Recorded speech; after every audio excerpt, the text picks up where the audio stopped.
Et du coup, on va passer sur la dernière aventure préalable avant notre grande et belles aventure des 5 supplices. Et du coup, ça sera avec le personnage de Megumi Shimizu. Hop. Est-ce que tu es là déjà? Bah oui, Ok. forcément, oui. Déjà, je vais mettre une photo de ton personnage pour que les gens se fassent un petit peu à l'idée. Donc, du coup, tu es une japonaise qui vivait à Nagasaki et qui, quelques années. Enfin, à quel âge tu es parti d'ailleurs du Japon avec ta famille? Euh, 18 ans, ça explique. On est un peu plus élevé que... Alors, je te capte mal, il faudrait que tu parles un tout petit peu plus Ah, fort. Ouais. autour des 18 ans, je pense. Ok, d'accord. Du coup, donc à l'âge de 18 ans, donc tu es parti de Nagasaki et tu es arrivé à Paris. Et ton personnage fait un métier un petit peu particulier. Il fait illusionniste. C'est bien ça? C'est ça. Et du coup, en fait, ce qui va se passer, c'est que tu travailles en collaboration, on va dire, avec d'autres magiciens et illusionnistes. En fait, euh, une personne un petit peu haut gradée, on va dire, dans le cercle des magiciens de l'époque, à Paris, te demande un service. Il a du matériel dans une cave. Et il aimerait bien que tu ailles le dépanner en fait en allant lui chercher certains objets, donc en rapport avec un fameux tour de magie. Est-ce que tu acceptes ou pas? Oui, oui. Ok, très bien. Je précise que voilà, tu as bien appris à parler français, Ouais. tu as un léger accent japonais, mais voilà, c'est pas, tu es une personne très intégrée. Mhm. Au passage, voilà, tu as 25 ans, donc du coup, ça fait quand même 7 ans que tu es à Paris, et donc voilà, tu as pris le pas, on va dire. Ouais. Ouais. Du coup, il te donne une lanterne, en fait, une lampe à huile, Mhm. et du coup, il te dit, voilà, il faudrait que tu ailles chez moi, donc à l'écart de où vous êtes actuellement. Il t'explique Mhm. que chez lui, en fait, il y a une petite maison derrière. Et dans cette fameuse maison, normalement, tu devrais trouver donc un espèce de coffre. Alors, il t'explique qu'il range pas ses affaires chez lui parce que, voilà, au cas où s'il y a un incendie chez lui ou quoi que ce soit, il préfère garder ses tours parce qu'en fait, il faut Oui. savoir aussi qu'à l'époque, les magiciens se faisaient un petit peu la course au meilleur tour. Donc, ils Mhm. cachaient Ouais, bah vraiment oui. ces trucs. Voilà, c'était assez courant que des magiciens justement se volent les uns les autres, Oui. Ouais. voilà, pour être en quête du meilleur tour. Et du coup, il te donne toutes les informations, donc une petite maison qui est abandonnée derrière sa maison, et c'est dans cette fameuse cave. Il te dit qu'il fait très noir à l'intérieur, et qu'il faut faire attention, parce que voilà, ça fait pas longtemps qu'il a mis ses objets là-dedans, parce que justement, il ose pas trop te le dire, mais voilà, il est un petit peu surveillé, il a l'impression d'être poursuivi par des gens pour justement lui voler ce qu'il y a dans cette caisse. Et il D'accord. te rassure, il te dit ne t'inquiète pas, c'est pas dangereux, dans le sens où voilà, personne n'ira te suivre toi. Par contre, moi je suis peut-être suivi. Mais personne sait où j'habite et Ouais. personne sait qu'est-ce qu'il y a dans cette caisse. Oui, c'est déjà ça. Du coup, tu arrives en fait au niveau de cette maison abandonnée. Tu vois que c'est une maison qui est vraiment à l'écart des autres maisons. Elle est vraiment en ruine, c'est-à-dire qu'il y a à peine une porte, les vitres sont cassées, il y a pas mal de végétation autour, c'est quelque chose d'assez lugubre, mine de rien. La planque Euh, parfaite. ouais, c'est exactement ça. Et du coup, tu vas commencer à rentrer dans cette maison. Donc tu pousses la porte et oui, effectivement, comme il te l'a dit, il fait terriblement sombre. Tu vas me faire un D'accord. jet, s'il te plaît, déjà pour commencer de perception. Donc tu es à 55. Je Ok, ça. tu t'es pas tranquille. Voilà, t'as une espèce de petite appréhension en fait en voyant cette maison. Voilà, c'est quelque chose d'assez lugubre et voilà, t'es pas très très à l'aise là-dedans. Oui. N'empêche que tu as avec toi, pour le coup, donc ta lanterne euh, et quelques allumettes pour justement allumer cette lanterne. Tu craques ta première allumette et tu commences à justement voir un petit peu plus clair dans la maison. Tu vois que tu es dans un hall d'entrée pour le moment. Et il y a autour de toi quelques pièces, donc tu repères facilement une cuisine, tu repères facilement un salon, un grand salon, donc salon salle à manger pratiquement. Il y a quelques meubles encore qui sont sur place, mais vraiment dans un état pitoyable. Et tu trouves assez difficilement en fait l'entrée donc de cette fameuse cave. Pourquoi tu as galéré? Parce qu'en fait, elle était sous une trappe. Donc tu D'accord, à même le sol, ouais. Voilà, à même le sol. Tu t'attendais à vraiment un escalier, machin. Non, non, non. C'était bien plus complexe que ça. C'était vraiment une trappe au sol. Tu remarques effectivement que autour de cette trappe, tu vois que ça a été un petit peu dégagé. Donc voilà, tu supposes que Oui, ton ami ça a magicien, été fait exprès, ouais. Ouais. voilà, il va assez souvent. Du coup, ce qui a enlevé un petit peu le truc. Et tu descends justement dans cette fameuse cave. Tu ouvres ta trappe, tu vois qu'il y a quelques escaliers qui descendent. T'y vas avec une appréhension, t'y vas avec quel état d'esprit? Méfiant, vigilant? Bah, déjà, à la base, il fait noir. Même avec une lanterne, Hmm. c'est pas non plus... c'est pas non plus une lumière de ouf, quoi. C'est pas un plafonnier ou quelque chose comme ça. Non, non, d'ailleurs, Donc, un truc qui te met un petit peu mal à l'aise, c'est que justement cette lanterne balance un peu des ombres sur les oui, c'est murs une lumière qui... tremblotante, ouais. Voilà, c'est ça. Donc ça fait des espèces de dessins sur les murs qui Hmm. vacillent, Bah, pour le qui sont coup, pas j'y là vais pour te surtout. rassurer en tout cas. Ouais.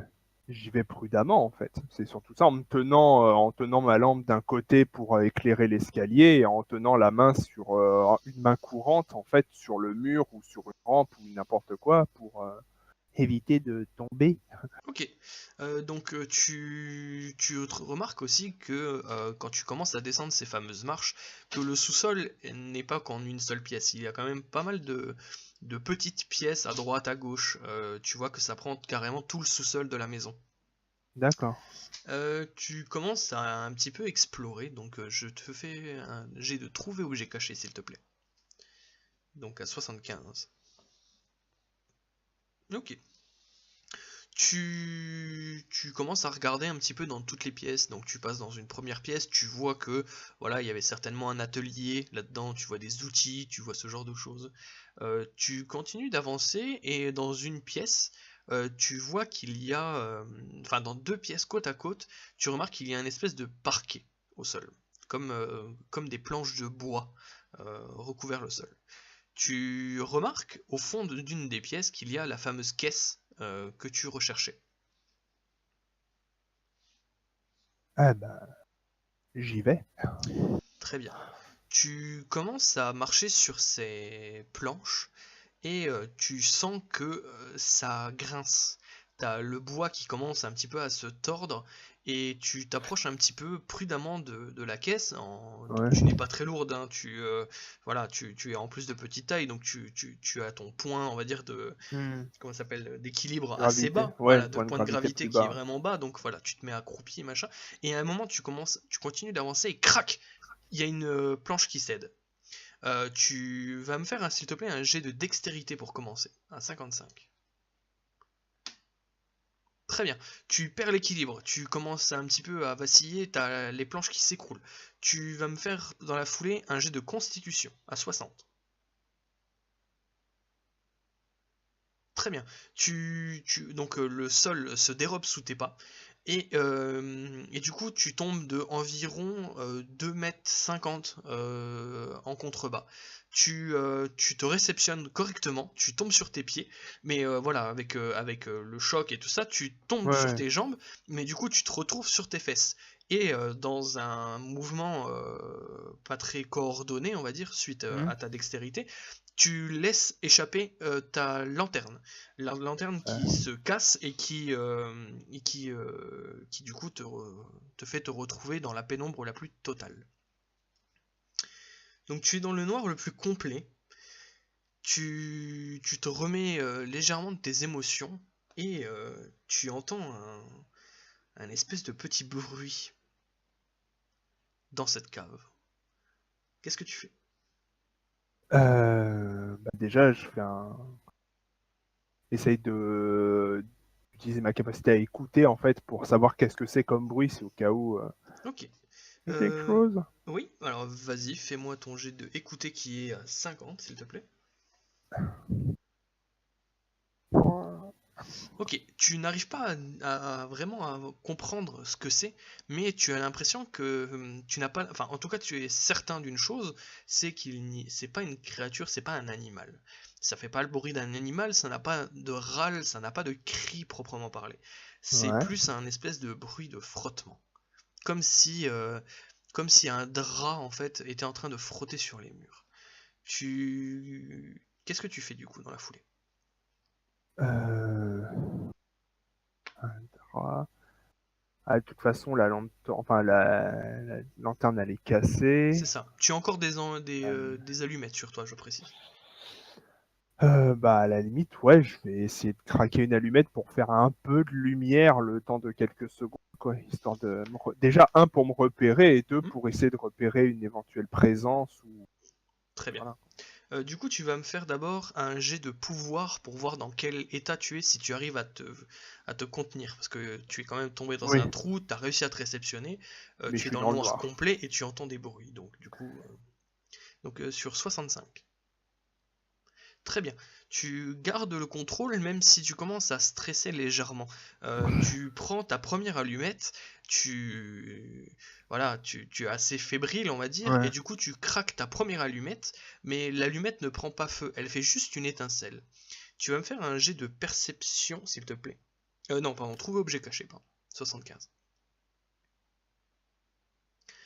Très bien. Tu remarques une chose, c'est quand tu craques cette fameuse allumette, ça projette une espèce de petite lueur, comme un petit flash en fait, et tu Mhm. remarques une chose qui te glace le sang.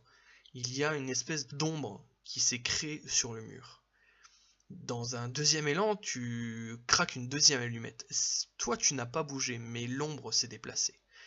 Et dans un moment de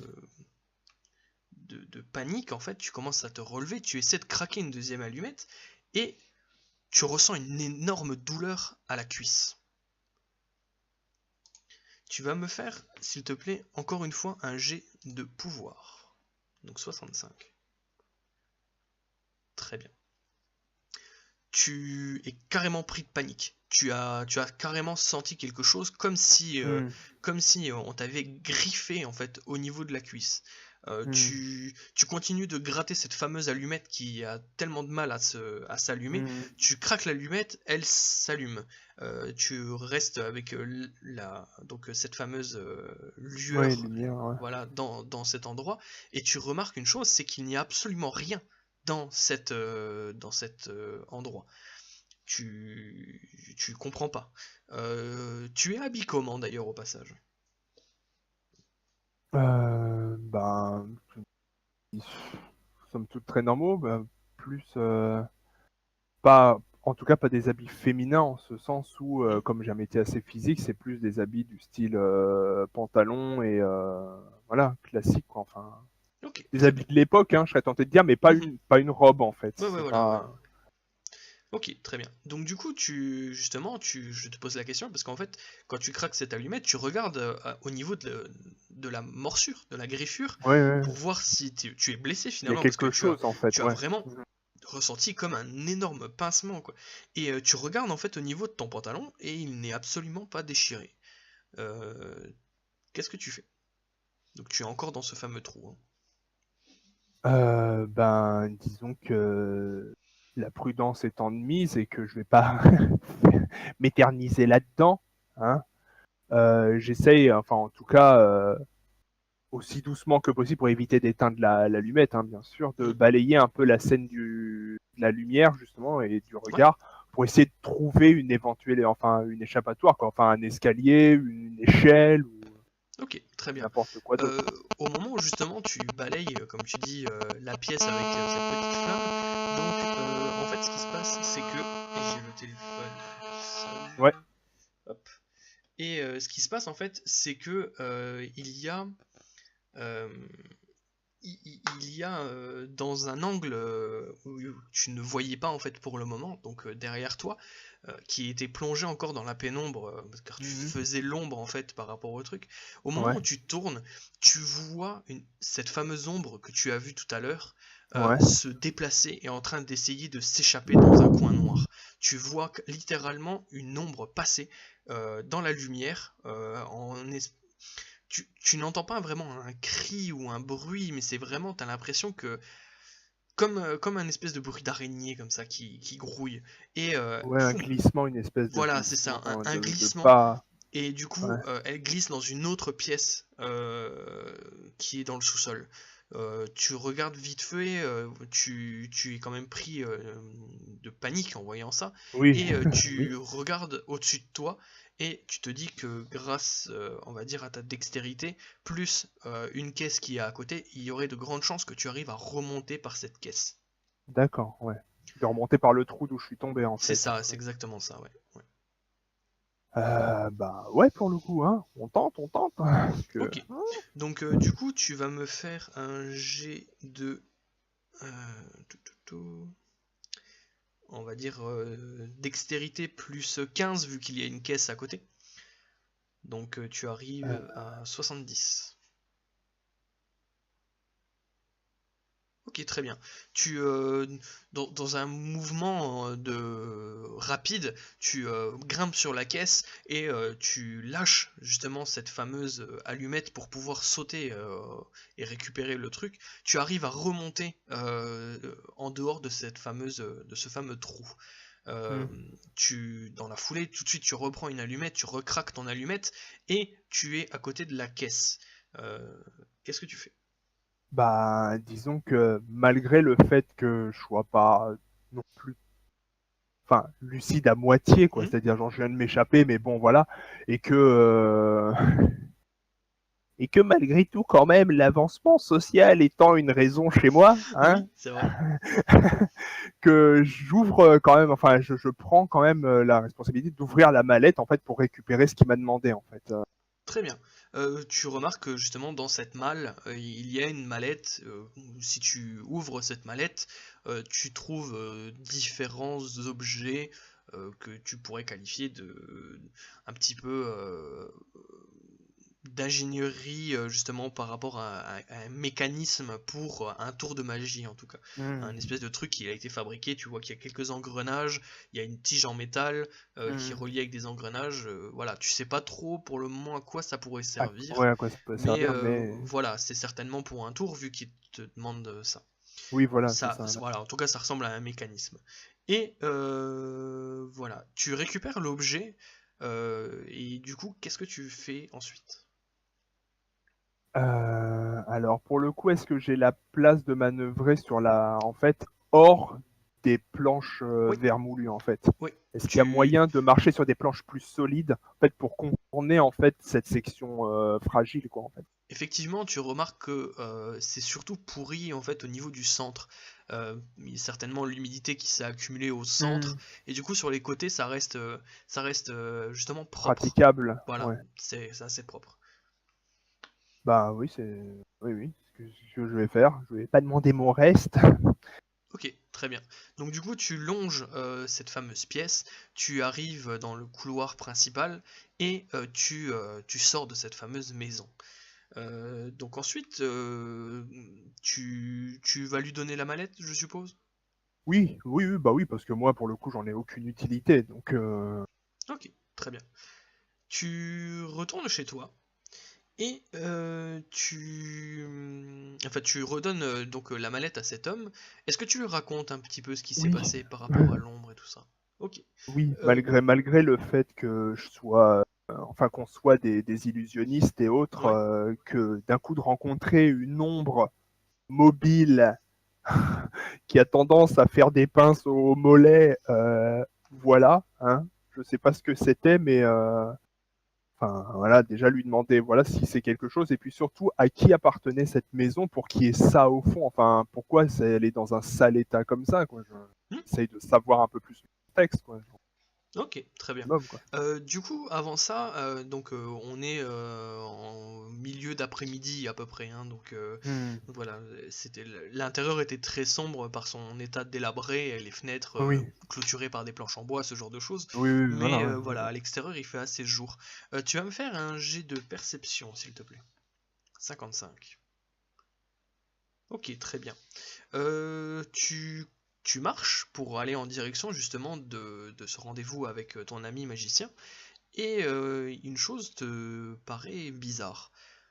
Tu as encore cette douleur en fait à la jambe, Hmm. et en fait en te frottant au niveau donc de cette cuisse qui t'a fait mal, Ouais. tu remarques une chose, c'est que ton ombre, en tout cas l'ombre qui est projetée par Mhm. ton personnage, il lui manque un morceau d'ombre au niveau de la cuisse. Tu comprends pas trop. Tu regardes, tu te frottes un peu les yeux, tu essaies de Oui, oui, comprendre un petit j'essaie peu de... ce qui se passe. Voilà, tu essaies de faire le tour de tout ça. Et dans une réaction, tu décides de regarder en fait au niveau de ta cuisse. Qu'est-ce qui aurait bien pu se passer? Et tu remarques que sur l'endroit où tu as une douleur, il y a comme si quelque chose avait posé sa main, comme une espèce d'ombre, une marque en fait Mhm. d'ombre sur cette cuisse. Quand tu la touches, tu sens que ça te fait une certaine douleur. Tu vois que voilà, c'est quand même bizarre. On aurait dit, ça ressemble à un énorme bleu en fait, mais vraiment Ouais. tu remarques qu'il y a clairement des griffes sur cette truc, comme si une créature avait posé la Ouais. main sur ta cuisse. Du coup, tu retourneras tranquillement, pas tranquillement, mais tu retourneras Oui. sans encombre, j'ai envie de dire, chez Mhm. ton ami magicien pour lui donner cette fameuse valise. Euh, du coup, il te regarde, il voit que tu vas pas très bien, et il te demande justement, est-ce que ça va, Megumi? Tu tires une drôle de tête. Bah, non, pour le coup, ça va pas. En fait, en rentrant dans la maison, il y avait devant le coffre, il y avait des planches vermoulues. Et en fait, en mettant le pied dessus, je me suis passé sous le plancher. Donc, je me suis retrouvé dans Ça un coupe un peu. sous-sol, sous le sous-sol, en fait. Hmm. Et en fait, c'est bizarre. Dans ma maladresse, malheureusement, la lampe s'est cassée, donc j'avais plus de repères. Et en fait, en essayant d'allumer des allumettes enfin, pour savoir où j'étais, en fait, j'ai vu quelque chose qui ressemble à une ombre mouvante. Tu Et, vois, au fur et à mesure où et il t'explique, tu vois qu'il te ouais, regarde de façon étrange. Qui, ouais, ouais, Ouais, il enfin, t'écoute, tu sais, ouais, mais voilà, mm. il prend note de ce que tu racontes, et puis c'est pas très cohérent non plus dans ce que Oui, tu oui, racontes. voilà. Donc voilà, mais Et, continue, continue. et en fait, bah, pour le coup, j'ai été agressé par quelque chose. Je saurais pas dire quoi, hein, Alors du coup, voilà. il ouvre grand les yeux, et il te dit, oh, c'est quand même pas quelqu'un qui te voulait du mal, qui s'est répercuté sur toi. D'accord qu'ils ils veulent récupérer les choses, mais j'espère que ça c'est... Est-ce que t'as vu le visage de cette personne? Bah, en fait, non, c'était dans le noir. Je m'éclairais avec des allumettes comme je pouvais. Ah, le fumier. Euh, voilà. Et pour le coup, bah, il a laissé une marque sur mon mollet. Là, donc, je découvre la marque. En l'occurrence. S'il y a quelque chose, hein. En fait, je crois qu'il y a quelque chose. Oui, effectivement, oui, tu lui montres en fait ta cuisse, et, et du coup, il remarque effectivement que ça, il y a une espèce de marque, et il dit, ah, t'as dû te faire mal en tombant, ça doit être un bleu, t'as dû, justement, tu m'as dit que t'étais tombé, donc c'est peut-être la marque de Eh, mais cette c'était chute. après la chute, en fait. La douleur est venue après la chute, quand je me suis redressé. C'est ça qui est bizarre, justement. Et que je sais pas si c'est que même pour moi, une ombre mouvante qui agresse les gens, j'y crois même moyen, en fait. Ça serait même plus rassurant que ce soit une personne, d'ailleurs. Mais en tout cas, il y avait sais pas, ça faisait bizarre, c'était vraiment. Et là-dessus, justement, c'est pour ça que je te demande à qui était cette maison, en fait. Oh, écoute, je sais qu'elle est abandonnée depuis très longtemps, mais après, franchement, je pourrais pas te dire à qui elle appartenait. Je sais elle était désaffectée parce que justement il y avait ces fameuses planches et machin. Je me suis dit que c'était Hmm. un endroit parfait pour cacher cette chose. Ah Après, oui, c'est une c'est planche vrai que parfaite, là. j'avais déjà remarqué que le sol était vermoulu, Le mais plancher était. voilà, j'aurais jamais cru qu'il aurait craqué, sinon je t'aurais donné l'information. Je suis vraiment désolé, Megumi. Oui, non, souci de ce côté-là, hein. C'est juste que, effectivement, voilà. Et d'ailleurs, sur le trajet du retour, en respectant l'endroit où j'avais mal, en fait, parce que bizarrement, mes vêtements sont pas touchés. Mais là, par contre, c'est encore plus bizarre. Il y a Un bout de, pardon, ça a coupé. un bout de mon. Un bout de ton ombre. Alors du coup, C'est ça. il regarde effectivement ton ombre et effectivement, il voit qu'il manque un morceau. Du coup, là, il commence à un petit peu chercher quelque chose du regard comme ça. Il essaie de comprendre. Il fait, écoute, j'ai jamais vu ça de ma vie. C'est quoi ce bordel? Euh, et tu vois qu'il est paumé, quoi. Il comprend Bah oui, absolument bah, pas aussi ce que paumé que c'est, moi, hein. quoi, en fait. C'est ça. Et il te dit, écoute, j'en ai aucune idée de ce que ça peut être. Euh, et tu vois, il cherche, mais tu vois, il sait même pas Mhm. quoi te dire parce que Ouais, il te ouais, ouais. dirait d'aller voir un docteur, hein, que ça serait pas Oui, voilà, c'est logique. ça. Quelqu'un Euh, qui soigne les ombres. c'est ça. Alors du coup, parce que voilà, l'inculture de 1930 fait que il te dit mais est-ce qu'il n'y a pas des guérisseurs de ton pays qui connaîtraient ce genre de choses parce que honnêtement moi j'ai jamais vu ça. Du coup Ah, moi, toi voilà tu n'as oui, bah, aucune idée, tu ne connais personne dans ce cas-là. en tout cas, Et en France, oui, effectivement. voilà. Et du coup suite à ça tu vas commencer à essayer justement de chercher des réponses en fait à cette perte d'ombre et cette marque que tu as sur la cuisse. Donc toute cette aventure s'est passée plus ou moins 6 mois en fait avant le début de notre vraie aventure. Donc ça s'est passé aux alentours de février, à peu près février 1931, je sais plus, 30. Je- Alors attends, je l'ai noté. Ouais, 1931. Et du coup, voilà, tu auras commencé à chercher un petit peu aux alentours de tout ça. Tu auras appris certaines choses. euh, Enfin, dans certains livres, ils parlent Hmm, d'un empire des ombres, certains magiciens qui pourraient utiliser des ombres, ce genre de choses. hmm, Bref, rien de vraiment concluant. Rien qui oui, pourra donner une vraie réponse, de en fait. vraiment tangible à C'est ça. proprement. Mais voilà, ça va te donner quelques doutes et du coup ça fait 6 mois que tu te trimbales avec un morceau d'ombre en moins et une fameuse marque à la cuisse. Et du coup, c'est comme ça que se finit notre fameux jeu de rôle pour cette fois. Quelque temps en fait après, tu connais toi un certain marionnettiste. Ce marionnettiste, il s'appelle Ryu Ru. Euh, et, euh, et du coup, tu sais qu'il va participer en fait à une chose qui lui tient particulièrement à cœur, c'est il va faire son spectacle pour l'inauguration du coup de la Mandchourie qui va arriver en fait à Paris d'ici quelques temps et qui va arriver exactement le 29 février, août, pardon, 29 août, un Hmm, samedi pour être plus précis. Et du coup, il te dit, écoute, Megumi, parce que du coup, il te connaît assez bien, enfin, hmm. vu que vous êtes tous les deux étrangers asiatiques, il y a une espèce de Oui, de lien, connivence qui se voilà, forme. Ouais. exactement. Même les quartiers restent des quartiers chinois. Voilà, Hmm, les gens ne veulent pas trop se mêler autour de tout ça. Par contre, il a réussi en fait à te trouver. une invitation pour son spectacle et du coup par la même occasion à l'inauguration donc de l'extension de la gare de l'Est. Donc il te donne ce petit carton d'invitation et il te demande donc de venir le voir quoi. Après voilà, Hmm. vous n'êtes pas forcément de très très bons amis, vous vous connaissez parce que voilà Oui, une connaissance, ouais. voilà, vous fréquentez un peu les mêmes cercles de magiciens, de spectacles un petit peu Spectacle, oui, voilà, voilà, ouais, c'est ça. particuliers.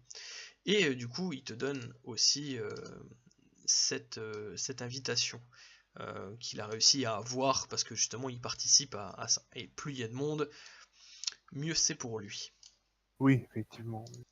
Et du coup, c'est sur ces mots que ce scénario va se finir. Et du coup, pour la prochaine étape, justement, ça sera tous ensemble. Et du coup, on verra vraiment la vraie partie commencera, j'ai envie de Hmm. dire. Ouais. Donc du coup, je vais te laisser et puis je te dis, ben du coup, à la prochaine pour la Ouais. vraie aventure.